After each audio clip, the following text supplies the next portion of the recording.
नमस्कार दोस्तों, कैसे हैं आप लोग। उम्मीद है आप सब ठीक होंगे। 11 अगस्त 2023 के इकोनॉमिक टाइम्स के एनालिसिस में आपका स्वागत है। चलिए वन बाय वन हम सारे इंपॉर्टेंट न्यूज़ को कवर करेंगे। RBI holds rates ups FY24 inflation forecast to 5.4%। देखिए एक्चुअली न्यूज़ क्या है कि आरबीआई टाइम टू टाइम जो है मॉनेटरी पॉलिसी निकालती है अपना, ठीक है। और इस मॉनेटरी पॉलिसी में 6 लोग बैठते, 3 आरबीआई की तरफ से, 3 इंडिपेंडेंट रहते, और वो लोग जो है अपना पॉलिसी देते हैं। अगर मान लो किसी के बीच में, मतलब अगर 3 आप बोल रहे होंगे ना, सोच रहे होंगे भाई 3 ने अगर बढ़ाने के लिए वोट दे दिया और 3 ने स्टेबल रखने के लिए वोट दे दिया, तो फिर क्या होगा। तो वो फिर उस केस में गवर्नर जो है वो अपना डिसीजन लेगा, ठीक है।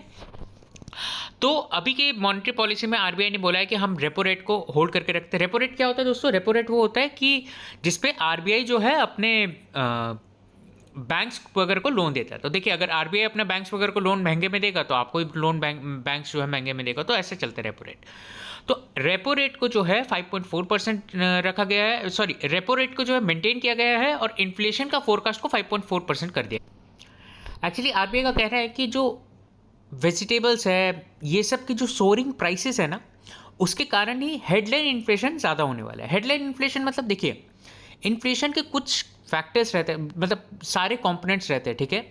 आपका हर चीज़ का इन्फ्लेशन मतलब overall price increase in every product available in that economy is headline inflation. आप ऐसा मान लीजिए। उसमें से फिर हम कभी कभी फूड और फ्यूल हटा देते हैं, तो फिर उसके बाद कंज्यूमर प्राइस इंडेक्स निकालते हैं, जिसपे जो आरबीआई मेन करता है अपना, जो 5.4% के कह रहा है, वो क्या कह रहा है? सीपीआई कह रहा है। तो कंज्यूमर प्राइस इंडेक्स क्या होता है कि कुछ बास्केट ऑफ गुड्स रहता है जो डे टू डे बेसिस पे कंज्यूमर जो कंज्यूम करते हैं, तो उसके बेसिस पे सीपीआई बनता है। ऐसे अलग अलग इंडेक्सेस रहते हैं। तो ये एक न्यूज़ है। उसके बाद आरबीआई ने बोला कि भाई ठीक है, हम अभी अपना मॉनेटरी स्टांस जो है मेंटेन करके रख रहे हैं, बट इंक्रीमेंटल डिपॉजिट पे हर बैंक्स को 10% एडिशनल सीआरआर साइड करना पड़ेगा। देखिए 4% के आसपास अभी प्रेजेंट सीआरआर है। बैंक्स के अभी अपने करंट डिपॉजिट पे 4% करेंगे नहीं। जो बैंक्स को अब से जो लोन मिलेगा, यानी कि अब से जो डिपॉजिट मिलेगा, उस पे बैंक्स जो है 10% एडिशनल सीआरआर साइड करके देगी। तो बोला जा रहा है कि लगभग 1 लाख करोड़ के आसपास जो है और फंड जो है बैंक्स को साइड करने पड़ेगी। अच्छा, इसका मतलब क्या हुआ कि लिक्विडिटी आरबीआई खींचने का कोशिश कर रहा है। लिक्विडिटी अगर आरबीआई अपने सिस्टम से थोड़ा खींच लेता है तो लोगों के पास कम पैसा पहुंचेंगे, कम पैसा पहुंचेगा तो लोगों के पास खर्चा करने के लिए कम पैसा होगा, उससे थोड़ा इन्फ्लेशन, मतलब उनसे थोड़ा डिमांड कम होगा। डिमांड कम होगा तो आपको पता है कि भाई प्राइसेस कम हो जाएंगे एंड एट लास्ट इन्फ्लेशन कम हो जाएगा। आई होप आपको ये पूरा मैक्रो इकोनॉमिक सिनेरियो समझ में आ गया होगा। चलिए next news, cameras printers could face import curves now. देखिए न्यूज़ क्या है कि अभी मैंने आपको एक दो दिन से डिस्कस कर ही रहा हूँ मैं आपके साथ कि जो लैपटॉप्स है, पीसीज है, ये सब में ना इंपोर्ट ड्यूटीज़ लग रहे हैं। तो अब ये सब जो इंपोर्ट ड्यूटीज़ लग रहे हैं ना, ये सब क्यों लगाया जा रहा है, क्या रीज़न है, मैं आपको बताता हूँ। पिछले साल FY23 में हमारा जो जो इंपोर्ट है मर्केंटाइज का, वो लगभग 714 बिलियन के आसपास था। यानी कि हमारा डेफिसिट था लगभग 2% के आसपास, जो कि FY22 के कंपैरिजन में 1.2% है। अब जो गवर्नमेंट है वो ये चीज़ बोल रहा है कि भाई ये डेफिसिट बढ़ क्यों रहा है। डेफिसिट मतलब जितना हम इंपोर्ट कर रहे हैं माइनस जितना हम एक्सपोर्ट कर रहे हैं। तो कई कंट्रीज रहते हैं, जैसे चाइना एक एक्सपोर्टिंग कंट्री है नेट में, इंडिया एक इंपोर्टिंग कंट्री है नेट पे, ठीक है। मतलब इंडिया इंपोर्ट ज़्यादा करता है एज कंपेयर टू एक्सपोर्ट्स उसका। तो इंडिया जो है इस चीज़ को थोड़ा कंट्रोल करना चाहता है। अब इंडिया देखिए हर चीज़ में तो नहीं लगा सकता ना कुछ रेस्ट्रिक्शंस। तो इंडिया क्या कर रहा है, ITA 1 के गुड्स में नहीं लगाएगा इंपोर्ट ड्यूटी, और ITA 2 के गुड्स में import duty as an restriction नहीं लगाएगा। इंपोर्ट ड्यूटी तो अभी भी नहीं लगा रहा, रेस्ट्रिक्शन नहीं लगाएगा, और ITA 2 के गुड्स में रेस्ट्रिक्शन लगाएगा। अभी ITA 1 और ITA 2 क्या है? देखिए एक्चुअली हो क्या रहा था, ये जो WTO के नॉर्म्स में ना कुछ जो प्रोडक्ट्स है, इंफॉर्मेशन टेक्नोलॉजी से रिलेटेड जो प्रोडक्ट्स है, उसको क्लासिफाई कर दिया गया है इंफॉर्मेशन टेक्नोलॉजी अग्रीमेंट के अंदर, ITA 1 के अंदर, जिसका सिग्नेटरी इंडिया है। उसके बाद क्या हुआ, 2015 में वापस से ITA 2 का प्रपोजल गया सॉरी, ITA 2 का प्रपोजल गया। उस पर ITA 2 का प्रपोजल में क्या हुआ कि भाई ये जो गुड्स है, मतलब जो गुड्स का लिस्ट निकला, डेवलप कंट्रीज ने बोला कि इस पे भी इंपोर्ट ड्यूटी नहीं लगेगा। अब मतलब कोई रेस्ट्रिक्शन नहीं लगेगा। तो इंडिया और बाकी लाइक माइंडेड कंट्रीज ने नीचे सोचा, भाई ये जो ITA का जो रूल है WTO में, इससे किसका फ़ायदा हो रहा है? कुछ हद तक डेवलप कंट्रीज का फ़ायदा हो रहा है क्योंकि वो टेक्नोलॉजी में ऑलरेडी आगे, और सबसे ज़्यादा तो फ़ायदा इसमें चाइना का हुआ। भाई हम तो साइन नहीं करेंगे ITA का, इंडिया ने ये चीज़ डिक्लेयर कर दिया, हम ITA ना साइन करेंगे, ना उस पर कुछ इंपोर्ट ड्यूटी का रेस्ट्रिक्शन नहीं लगाएंगे, ऐसा हम कुछ क्लेम करेंगे। ठीक है, अब चाहे मर्जी घसीट लो इंडिया को WTO में। इंडिया के पास तो, इंडिया तो खुले बोल रहा है कि हमने ITA 2 को तो ये सब जो सारे गुड्स रहेंगे ना, जो नए एडवांस जो गुड्स है, ये सारे ITA 2 के अंदर चल जाएंगे, आप घसीट लो अब हमें। इनफैक्ट जापान के गुड्स पे जब इंडिया ने टैक्स लगाया था 8 to 10% का एक्स्ट्रा इंपोर्ट ड्यूटी, तो जापान को भी इंडिया ये चीज़ बोला कि भाई हम तो चार्ज करेंगे आप पे टैक्सेस, क्योंकि हमारा इकोनॉमी, हमें डोमेस्टिक इंडस्ट्री अपने आप को संभालना है। This is not a protectionist measure, instead is just that we are trying to support the domestic industry. चलिए, उससे से मिलता जुलता एक न्यूज़ मैं आपको और एक कवर कर लेता हूँ कि licence regime laptop tablet measures set to increase imports. ठीक है, तो ये न्यूज़ क्या है बेसिकली कि भाई अभी एकदम से तो इंपोर्ट ड्यूटी एप्लीकेबल होगा नहीं, तो इंपोर्ट ड्यूटी एप्लीकेबल होने के पहले गवर्नमेंट जो है, सॉरी दोस्तों मैं बार बार इंपोर्ट ड्यूटी बोल रहा हूँ, बट मैं बोलना चाह रहा हूँ लाइसेंस का रिक्वायरमेंट होने के, लाइसेंस का रिक्वायरमेंट कब से होगा? November 1 से। तो अभी जो कंपनीज क्या कर रही है कि भाई आज के आज ही सारे इंपोर्ट कर लो, जितने 6 महीने का रिक्वायरमेंट रहेगा, जितना भी उनका कैपिटल है, मैं नहीं बोलूँगा सारा कैपिटल, बट जितना हद तक वो कर सकते हैं वो सारा इंपोर्ट आज करके रख ले रहे, सो दैट आने वाला टाइम में वो अपना जो है प्रोडक्शन उसी इंपोर्टेड मटेरियल से कर पाए। तो इसी कारण बोला जा रहा है कि भाई आने वाले टाइम में भी इंपोर्ट जो है और देखने को मिल सकता है यही सब इंडस्ट्री में। नेक्स्ट न्यूज़ दोस्तों, IT department seeks more time for international tax cases. देखिए न्यूज़ क्या है, अगर IT डिपार्टमेंट के पास कोई नोटिस, IT डिपार्टमेंट कोई नोटिस भेजता है फॉर इंटरनेशनल ट्रांजैक्शन, तो उस ट्रांजैक्शन को लेके IT डिपार्टमेंट के पास 2 साल का टाइम पीरियड हो रहता है। ठीक है, IT डिपार्टमेंट उस चीज़ के लिए भाई 2 साल का ट्रांजैक्शन ले सकता है। ये किस चीज़ के लिए? सिर्फ, लेकिन आप ध्यान रखिएगा, ये सिर्फ इंटरनेशनल ट्रांजैक्शन और ट्रांसफर प्राइसिंग को लेके है।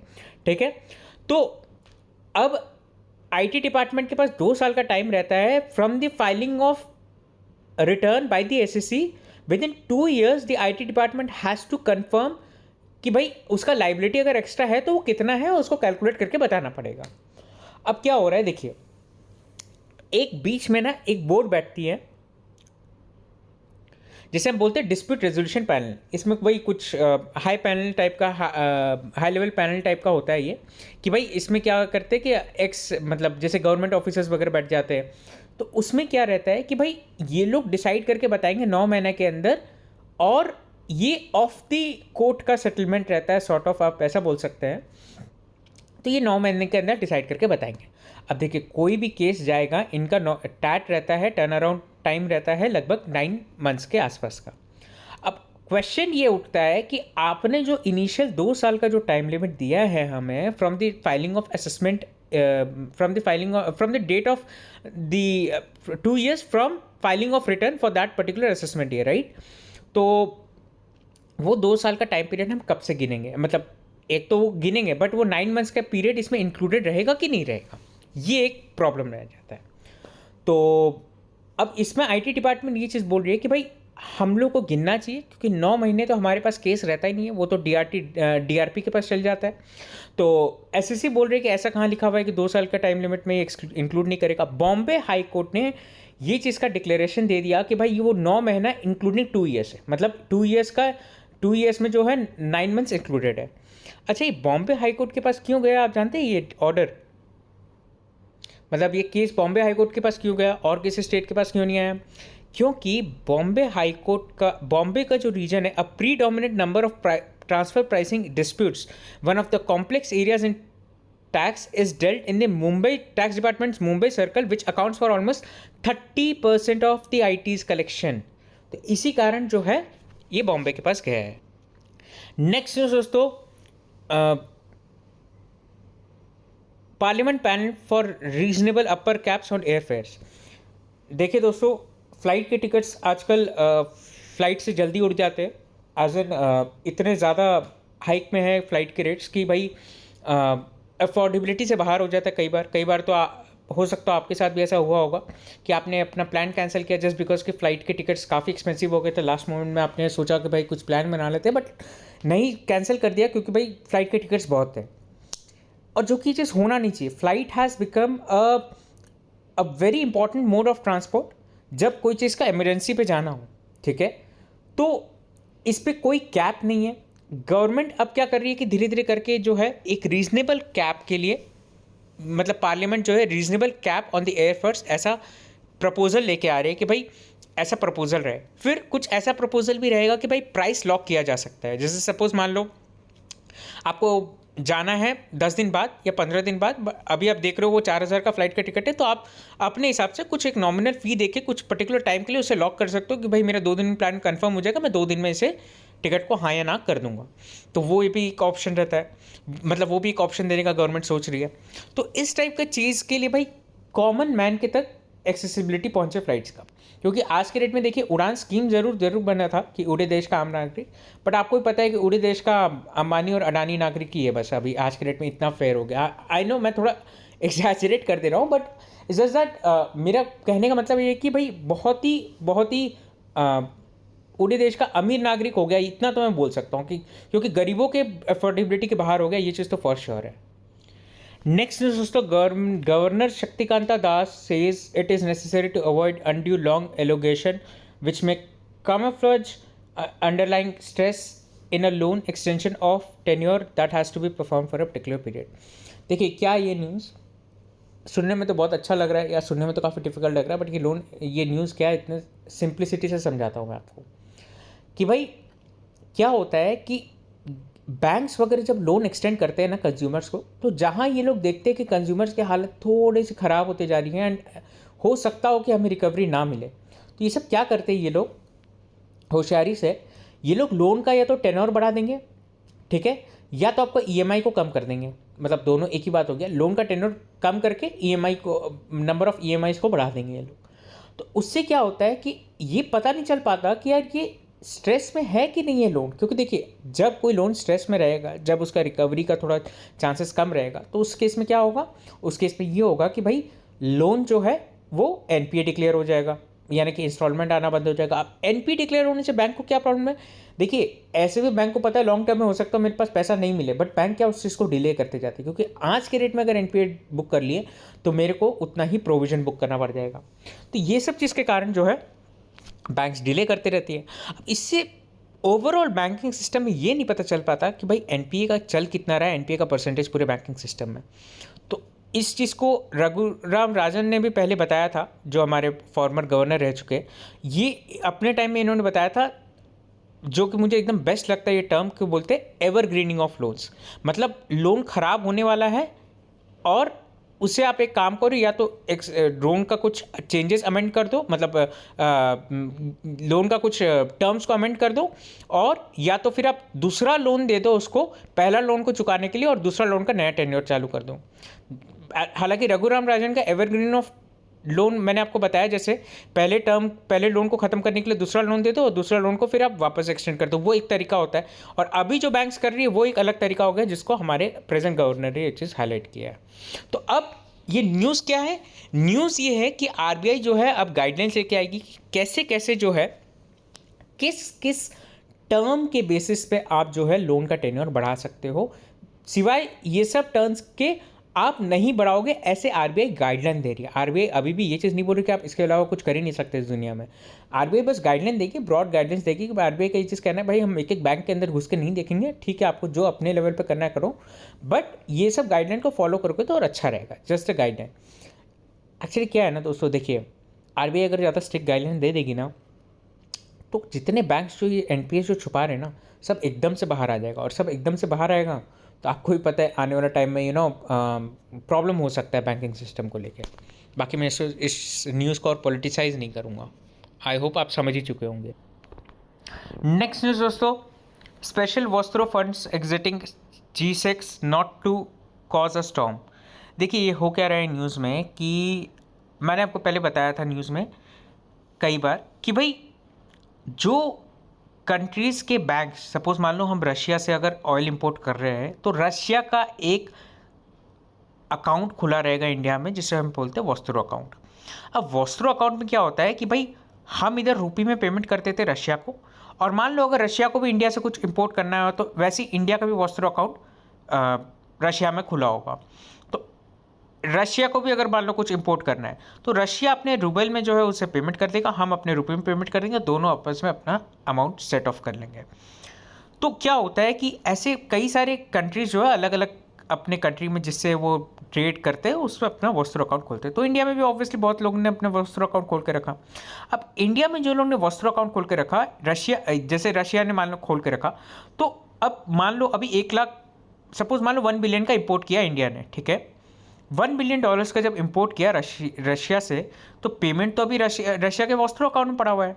और मान लो अगर 2 महीने तक रशिया को इतना कोई इंपोर्ट ड्यूटी नहीं मतलब इंपोर्ट लगा ही नहीं हमारे से, या मान लो धीरे धीरे करके लगा, किसी महीने मतलब 100 मिलियन, किसी महीने 50 मिलियन, ऐसे कर करके लगा, तो ये बैंक अकाउंट ये 10 महीने तक ऐसे पड़ा रहा मान लो बैलेंस, तो उसका क्या कुछ हो नहीं सकता। तो गवर्नमेंट RBI जो है एक ऑप्शन देता है कि भाई आप जो है इस पैसे को हमारे गवर्नमेंट सिक्योरिटी में इन्वेस्ट कर दो। अब क्या हो रहा है कि गवर्नमेंट सिक्योरिटी में इन्वेस्ट तो कर दो, ठीक है, बट गवर्नमेंट सिक्योरिटी पे अभी क्या है ना कि देखिए एज़ कंपेयर टू बाकी जो डेवलप कंट्रीज हम रेट हाइक नहीं कर रहे, ठीक है। तो कई सारे कंट्रीज़ का मन करेगा, और वैसे भी कई सारे कंट्रीज़ का मन कर सकता है ना कि भाई ठीक है चलो अब हम इन्वेस्टमेंट को लिक्विडेट करते हैं, हमें पैसा चाहिए, हम कहीं और से हम इंपोर्ट करेंगे, अब हमको पैसा दे दो। तो अब क्या होगा, वो गवर्नमेंट सिक्योरिटीज़ बेचना चालू करेंगे। अब गवर्नमेंट सिक्योरिटीज़ एकदम से बेचना चालू करेंगे तो एनालिस्ट का कंसर्न था कि भाई ये एकदम से बेचना चालू करेंगे तो भाई प्राइस गिर जाएगा ये जो G-Secs का। तो गवर्नमेंट ने ये चीज़ बोला कि भाई इस चीज़ का आप टेंशन मत लो, इंडिया का पैसा है ना, इंडिया का पैसा है, इंडिया का ही सिक्योरिटीज़ है, आप बेचोगे तो इंडिया में बेचोगे तो वही पैसा घूम फिर के इंडिया में ही रहेगा। ऑल इन ऑल गवर्नमेंट का ये चीज़ कहना है कि भाई इंडिया का पैसा अगर इंडिया में रहेगा तो हमें कोई टेंशन लेने की ज़रूरत नहीं है। आप ट्रांजैक्शन को समझिए, आप अगर देखोगे पूरे ट्रांजैक्शन को, कहीं पे भी पैसा इंडिया से बाहर नहीं जाएगा। एज एन रुपी की बात मैं कर रहा हूँ, ठीक है, रुपी की बात कर रहा हूँ, तो रुपी जो है इंडिया से बाहर नहीं जाएगा, ठीक है। इंडिया से बाहर डॉलर्स जा सकते हैं, वो बात अलग है, लेकिन इंडिया से बाहर रुपी नहीं जाएगा। तो इसी केस में गवर्नमेंट ने ये चीज़ बोला है। आई होप आपको ये न्यूज़ समझ में आया होगा। नेक्स्ट न्यूज़ दोस्तों, कॉन्वर्स और tap your phone UPI offers more ways to pay. देखिए एक अभी जो पेमेंट का मोड आ रहा है UPI में, दैट इज़ थ्रू स्पीकिंग, ठीक है, आर्टिफिशियल इंटेलिजेंस के थ्रू ये लाया जा रहा है मोड। और एक होता है टैपिंग, ठीक है, टैप करोगे अगर आप फ़ोन को। हालांकि ये सब ट्रांजैक्शन का लिमिट जो है अभी सिर्फ 500 ही है, एंड मैं कहता हूँ अच्छा ही है, क्योंकि देखिए अगर आप हाई वैल्यू ट्रांजैक्शन इससे रखते हो तो क्या होगा कि ठीक है कन्वीनियंस के टाइम में कन्वीनियंस होगा, बट फिर इस सब चीज़ से फ्रॉड भी बहुत ज़्यादा हो जाता है। तो बस यही एक छोटा सा न्यूज़ है। फिर आज का लास्ट न्यूज़ दोस्तों, रेपो पॉज में हेल्प बूस्ट हाउसिंग सेल्स। देखिए ऑफकोर्स जब इंटरेस्ट रेट कम होता है या इंटरेस्ट रेट पॉज हो जाता है इतने बढ़ते हुए चीज़ों को लेके, मतलब बढ़ते हुए इंटरेस्ट रेट का अगर ट्रैक पॉज हो जाता है तो उसके कारण भी क्या होता है कि भाई हाउसिंग लोन्स जो अफोर्डेबिलिटी बढ़ जाती है। हालांकि RBI लिक्विडिटी खींच रहा है मार्केट से, उसके कारण थोड़ा प्रेशर आ सकता है ये सब हाउसिंग सेक्टर पे, बट ओवरऑल जो है क्योंकि इंटरेस्ट रेट थोड़ा कम हो रखा है और इंटरेस्ट रेट को पॉज कर दिया गया है RBI की तरफ से, तो हाउसिंग सेक्टर जो है थोड़ा बूम देखने को मिल सकता है उस सेक्टर में। बाकी दोस्तों एक दो और न्यूज़ भी है, जैसे कि फाइनेंस मिनिस्ट्री की तरफ से एक आया था कि भाई इंडिया जो है projected to become the best 5, earlier it was fragile 5। फिर उसका टोमेटोज़ के बारे में था कि भाई टोमेटोज़ जो है हम इंपोर्ट करेंगे इधर नेपाल से, और यही सारी चीज़ें है कि भाई ऑप्टिमिस्टिक अबाउट ग्रोथ। थोड़ा तो देखिए ये सब थोड़ा पॉलिटिकल न्यूज़ है तो इस चीज़ के लिए मैं थोड़ा अवॉइड किया। हालांकि फाइनेंस मिनिस्ट्री की तरफ से तो इतना पॉलिटिकल नहीं था, बट कुछ खास नहीं था उसमें। जब हो जाएगा या जब ये टोमेटोज़ वगैरह जब इंपोर्ट हो जाएंगे और जब थोड़ा प्राइसेस कम हो जाएगा तब उस बारे में थोड़ा और अच्छे से देखेंगे कि भाई क्या स्ट्रैटेजी इंडिया ने लिया। और बस that's it from my side दोस्तों। उम्मीद आपको ये सब वीडियोज़ पसंद आ रहे होंगे। चलिए, हैव अ नाइस डे।